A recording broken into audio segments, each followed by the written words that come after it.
Hey everyone, welcome back to our channel TechQuest. I'm back with a new video. In this video, I'm going to be showing you how you can reset your iPhone without Apple ID password. And I'll be showing you step-by-step procedure on how you can do it. Make sure to watch this video till the end and follow the instruction as guided. So in order to follow this step, you need to download an application, and also the following method will work on both your devices. That is, either you're using Windows or Mac.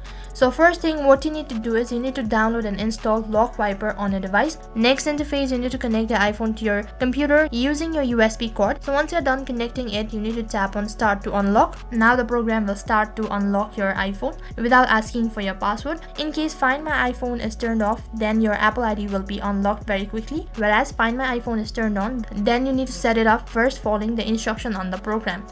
On this page, you need to wait until it is completely finished, and after that the Apple ID will be removed. So that is how you can restart iPhone without your Apple ID password. So that was all for this video. I hope the video was helpful. Make sure to like, share and subscribe to our channel. Thank you for watching.